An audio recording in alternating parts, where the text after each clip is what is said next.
کۆشکی ڕۆشنبیری و هونەری لە هەولێر ڕۆژی جیهانی مۆزەخانە دەکاتەوە.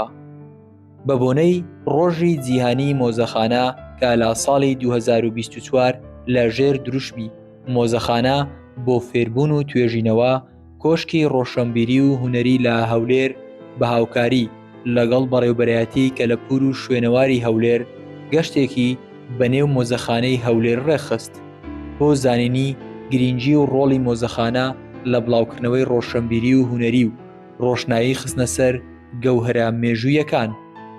سەرەتای گەشتەکە بە وتەیەکی بە خێراتن دەستی پێکرد کە لەلایەن دکتۆر نادر بابەکر محەممەد بەڕێوەبەری بەشی کەلەپور و شوێنەواری هەولێر پێشکەشکرا. بەیانی هەموو لایەک باش بەخێر بن سەرچاوان. ئێمە وەکو بەڕێوەبەرایەتی شوێنەواری هەولێر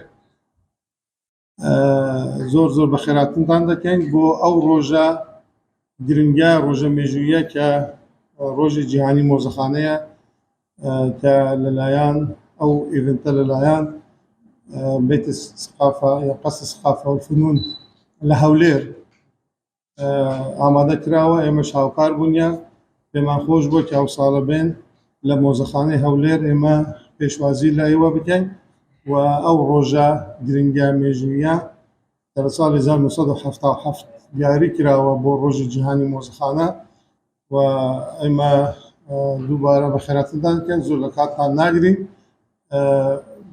بابەتەکە دەرینەوە بۆ ئێوە کەیفی بەڕێوەبەری گشتی شوێنەوار لێرە ئامادەیە. پێمان خۆشە ئەویش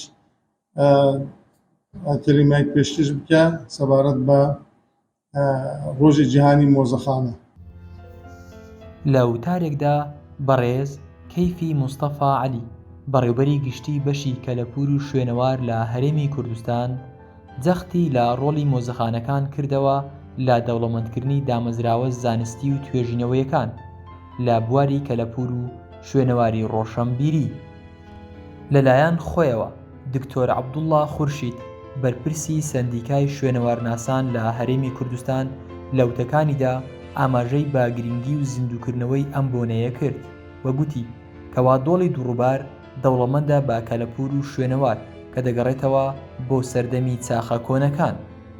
دکتۆر عەبدوڵڵا خورشید ئاماژەی بۆ بەرپرسیارەتە کرد کە خراوەتە سەر حکوومەت و پشتیوانی تەواوی بۆ بەردەوامبوون لە هەڵکۆڵینەکان و گەڕان بە دوای دۆزراوە شوێنەوارە گرنگەکاندا. لە هەمان کاتدا جەختی لەسەر پەرۆشیان کرد بۆ بەرزڕاگرتنی ڕۆژی جیهانی مۆزەخانە. مامۆستا قەدری عەلی عەبدوڵڵا جێگیری بەڕێوەبەری مۆزەخانە لە وتارێکدا ئەو پەڕی سوپاس و پێزانینی خۆی بە وەزارەتی ڕۆشنبیری و گەشتوگوزار و شوێنەوار بە نوێنەرایەتی کۆشکی ڕۆشنبیری و هونەری لە هەولێر دەربڕی بۆ دەستپێشخەریەکەی لە سازدانی ئەم گەشتە. هەروەها ئاماژەی بە گرنگی ئەم بۆنەیە بۆ مۆزەخانەی نێودەوڵەتی کرد، وەک چۆن عێراق پڕە لە گەنجینەی هونەری و شوێنەوار. گەشتەکە بە وتارێک لەلایەن کۆشکی ڕۆشنبیری و هونەری هەولێر کۆتایی هات کە لەلایەن بەرپرسی یەکەی هونەری و ڕۆشنبیری و میدیایی هودا ئەلعانی پێشکەشکرا. تیایدا ئاماژەی بە پێویستی گرنگیدان بە مۆزەخانەکان کرد بەو پێیەی سەرچاوەیەکی گرنگی توێژینەوە و مەنهەجی زانستین. دواتر بە ناوی بەشەکەمانەوە قەڵغان و بڕوانامەی سوپاس و پێزانین پێشکەش بە بەڕێوەبەری بەشی کەلەپور و شوێنەواری هەولێر دکتۆر نادر بابەکر محەممەد کرا. شایانی باسە کە مۆزەخانەی ڕۆشنبیری هەولێر لە ڕووی ناوەڕۆک و کۆکردنەوەکانەوە بە دووەمین گەورەترین مۆزەخانەی کوردستانی عێراق دادەنرێت بۆ پێی شوێنەوارەکانی تێدایە کە مێژووەکەیان دەگەڕێتەوە بۆ سەردەمی پێشمێژوو.